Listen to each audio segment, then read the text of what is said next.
కాంగ్రెస్ ప్రభుత్వం రుణమాఫీ ఇంకా చేయట్లేదని అరిసి గీ పెడతా ఉన్నారు. మీరేం అరవాల్సిన అవసరం లేదు, గీ పెట్టాల్సిన అవసరం లేదు. కాంగ్రెస్ పార్టీ ప్రభుత్వం ప్రజలకి మేము ఇచ్చినటువంటి వాగ్దానాన్ని తూచా తప్పకుండా అమలు చేయాలనేటువంటి అంకిత భావంతో మేము ఉన్నాం ప్రజల కోసం. తప్పనిసరిగా త్వరలోనే ఆ శుభవార్త కూడా వింటారు. అలాగే రైతు భరోసా సంబంధించి కూడా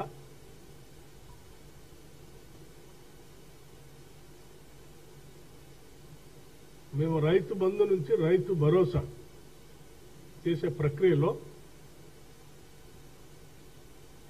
ఇచ్చే రైతు భరోసా మొత్తం కూడా పూర్తి స్థాయిలో వ్యవసాయాన్ని అభివృద్ధి చేయడం కోసం రైతాంగ సోదరులకి అందించాలనేటువంటి పట్టుదలతో ఉన్నాం. అయితే మేము ఇచ్చేటువంటి ప్రతి పైసా మేము ఈ పథకాల ద్వారా ప్రజలకి అందించేటువంటి స్కీమ్స్ ద్వారా ఇచ్చేటువంటి ప్రతి రూపాయి కూడా ప్రజలకు సంబంధించిందే. ప్రజల ద్వారా కట్టినటువంటి పన్నులు, వాళ్ల శ్రమతో చెమటతో కట్టినటువంటి పన్నులతో వచ్చినటువంటి ఆదాయంతో చేస్తున్నవే, ఇవే మా సొంత డబ్బులు కాదు. ప్రభుత్వ పరంగా కస్టోడియన్ గా ఉండి ధర్మబద్ధంగా న్యాయబద్ధంగా ఈ రాష్ట్ర అభివృద్ధి కోసం ఉపయోగపడేటట్టుగా ప్రతి పైసాన్ని ఖర్చు పెట్టాలన్నదే మా అందరి ఆలోచన. రైతు భరోసా సంబంధించి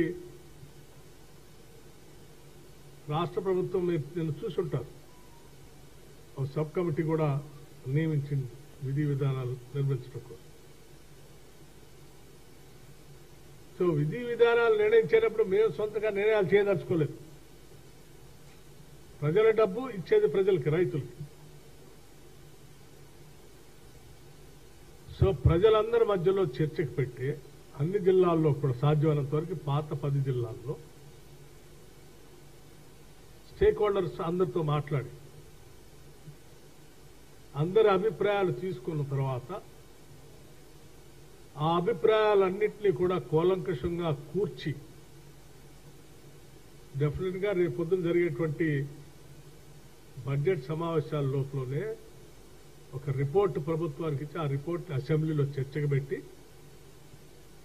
అంతిమంగా అందరం చర్చించిన తర్వాత విధి విధానాలు రూపకల్పన చేసి దాన్ని కూడా చేస్తాం.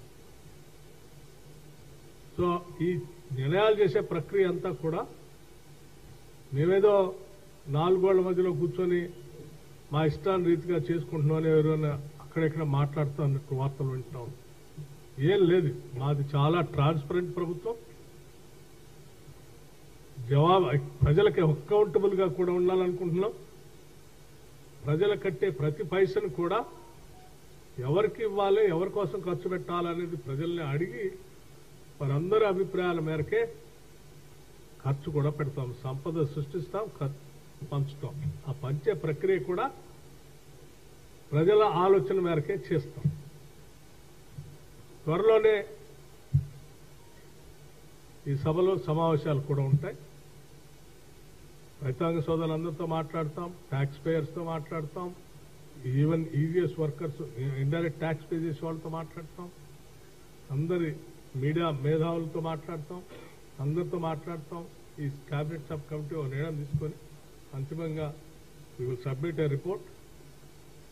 దాన్ని ఆ రిపోర్ట్ని సభలో పెట్టి చర్చించి we will announce that also.